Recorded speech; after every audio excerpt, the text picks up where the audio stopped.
chose Death to be the character in Darksiders 2 because War really set the stage for the Darksiders universe and introducing new elements, and we felt bringing in a new horseman with a totally new playstyle, different personality would be really cool, and Death is probably the most well-known of the four horsemen, so we thought he should get his shot.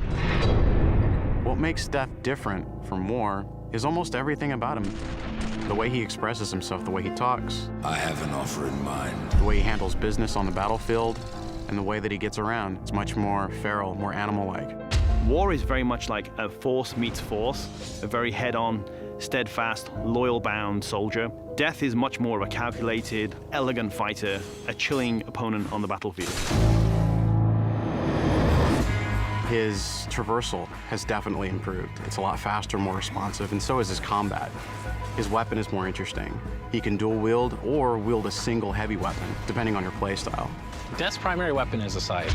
It's kind of a unique one. It's sort of a multi-purpose Swiss Army scythe. He can use it with two different blades. He can attach it together to form the more traditional Reaper scythe. He can use it as a pole arm. Of course, he doesn't stop that. He'll pretty much use any weapon that's made available. You can get big axes, you can get crazy cool claws, big iron fists, and he'll even shoot guns. I mean, he'll use anything that he can, really.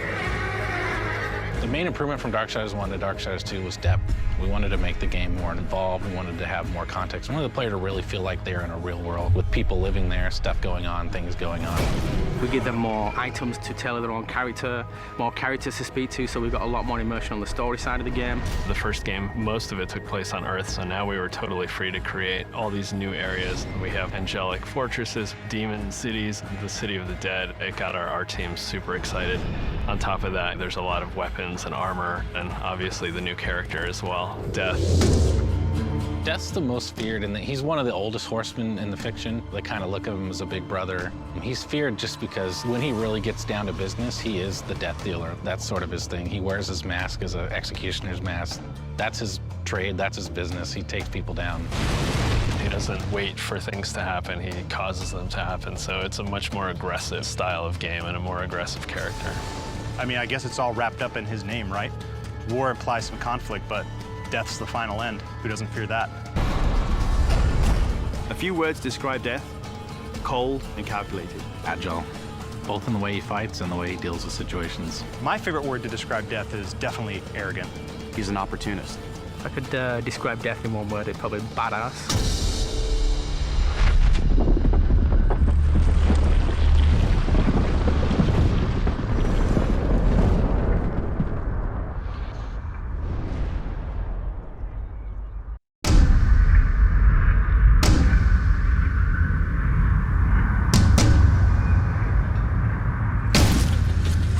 The most challenging part of creating Darksiders is getting these fantastic environments to match the amazing characters that Joe has created, to making them feel like they fit together like a glove.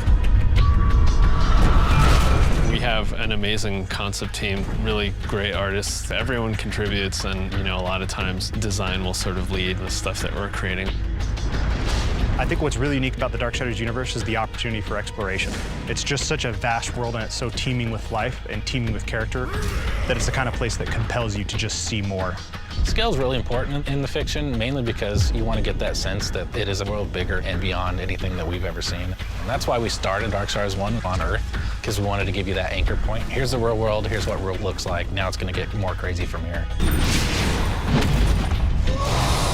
It's pretty challenging to bring a world like Darksiders to video game, because unlike other worlds and apocalyptic worlds that you may have seen in other games, in the Darksiders world, we have no photographic reference. We have concepts, we have to make everything up from ground up.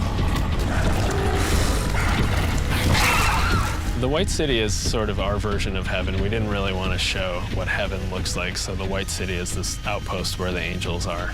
The Eternal Throne is where the lords of the undead rule over the undead plains. So there's a lot of skeletal lords and stuff that rule from that floating fortress. The Dead Plains is the area of death. It's not necessarily evil place, it's basically the one area that keeps everything in balance. So all the souls go there to be cleansed. In terms of size, if Darksiders 1 were the moon, Darksiders 2 would be Earth. Scale is very important in the world of Darksiders because we want to convey a sense of wonder to players. They need to feel like they're in the midst of something grand, and I think we capture that. You know, a lot of our architecture, a lot of our statues and everything that you see in the world is kind of built to like a humongous scale. Also height and depth, everything. It's such a big, huge place. It's got to feel like a real journey to the player. For me, the best thing about Darksiders 2 is the world. When you play action-adventure games, the world is so important to me. It's got to have cool locations, it's got to have cool NPCs, cool characters to kill. I mean, it's what gives the game context. You have all the moves and all the abilities and all the different things you do in the game, but I like to be immersed in the world that I'm in. I think Darksiders delivers that in spades.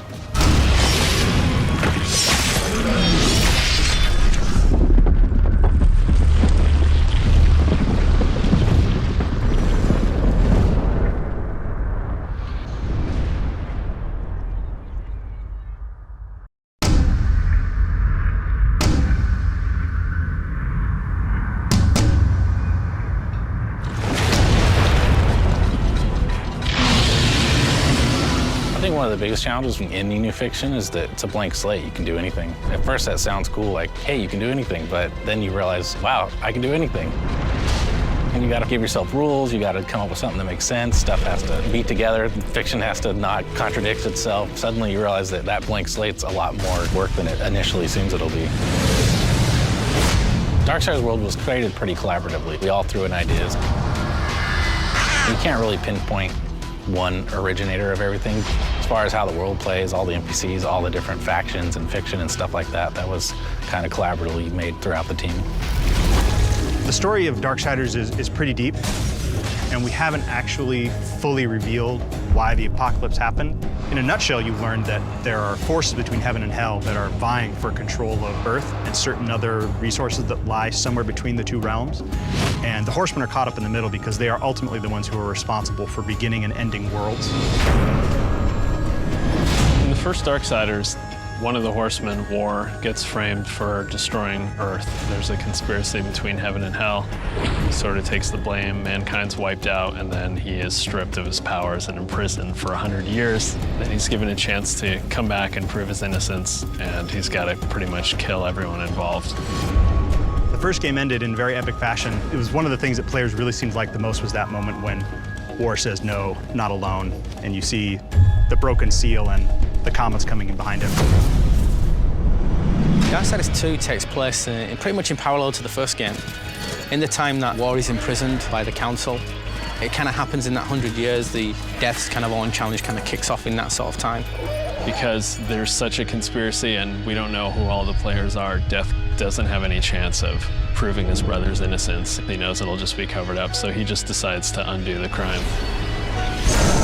I think the thing that Death finds through this whole trip is redemption. I mean, he's carrying a big weight on his shoulders all the way through the game, and you know, it's kind of revealed to the player what sort of weight that he's actually carrying with him, both physically and mentally. The hardest part was getting it to the point where we knew we were making something special, but once we got there, we were off to the races. We knew it was going to be good.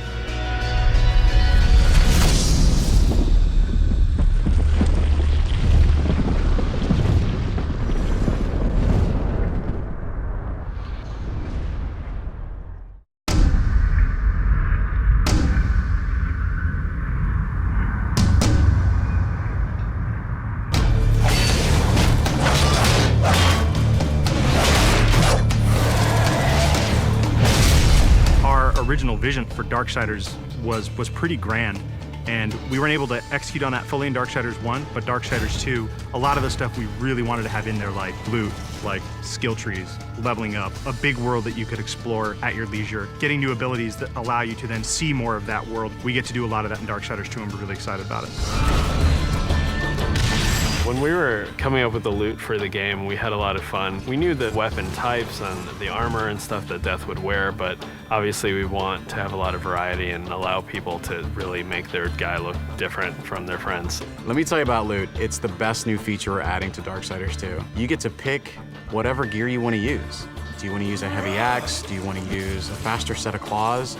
Do you prefer extra fire damage? Do you want added strength? Do you want added stamina? There's got to be thousands of pieces of loot. I mean, not only is there a bunch of visual combinations, there's a bunch of statistical combinations. Of course, you're going to find just common stuff, and then you're going to start to find some that have magical properties. You're going to get some that really are loaded up with stats, and eventually, our top tier loot is called possessed weapons, and those are going to be a lot of fun because they stay with you, and you're actually able to take items that you found, and you can feed those items into the possessed weapon to increase their power. Essentially, the possessed weapons level up with you based on how often you feed them with the loot that you don't want anymore. And I think it's that tier of loot that we're introducing that's going to be the most exciting.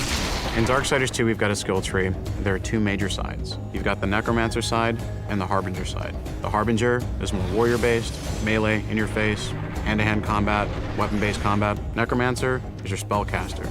Your big nukes, fire, arcane, lightning, all that cool stuff. There's certainly not a chance to just stand in one place in Darksiders 2. The characters are more aggressive in this game. They're kind of up on top of you very quickly. So one, you have to think a lot quicker than you did on the first one. But because you've got so many different tools to handle that combat now, players can handle it in a lot of different ways. They can hold back and use a lot of the magic if they're not very good at the melee combat, but you can also get in and get through from a very up close and personal style of gameplay. So it's really down to the type of player who's playing the game.